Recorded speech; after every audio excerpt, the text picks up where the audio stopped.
வயசுக்கு மிஞ்சின சவகாசம் யாக்கோபு. அதனால தான் மகனாகிய ரூபன் பில்லாலோடு போய் உறவு கொள்ள ஆரம்பிக்கிறான். அது யார்? தகப்பனுடைய மறுமனையாட்டி. அதனால் ரூபன் சேஷ்ட புத்திரபாகத்தை எழுந்து போயிட்டான் வேசித்தனத்தினால. வேசித்தனத்தை ஜெயித்த யோசேப்பு அந்த சேஷ்ட புத்திரபாகம் கொடுக்கப்படுகிறது. எண்ணாமத்தில் இது வெளிவாக எழுதப்பட்டிருக்கிறது. ஆமாம், அவங்களுக்கு அந்த அசுசியான காரியங்க பிள்ளைங்க செஞ்சுருவாங்க. ஏதேர் கோபுரத்தண்டியில் இவர் ஒரு கூடாரம் போடுறார்.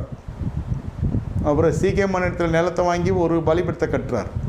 அப்போ ஒரு பிள்ளை எஸ்கேப்பு, இப்போ பொண்ணு எஸ்கேப்பு. பாலியல் பிரச்சனையில் ஒரு வீட்டில் எடுத்துக்கிட்டாங்க, எல்லாம் லவ் மேரேஜ். சரியில்லையா? பையன் விரும்புகிறான் இதெல்லாம் வச்சுக்கூடாது. ஏன் பிள்ளைங்க திசை திரும்புகிறான்? ஒன்று பிள்ளையை கோட்டை விட்ருவா, இல்லை புருஷனை கோட்டை விட்ருவீங்க, இல்லை துணையை கோட்டை விட்ருவீங்க, இல்லை பிள்ளைகளை கோட்டை விட்ருவீங்க. கணவன்மார்க்கும் சொல்கிறேன்.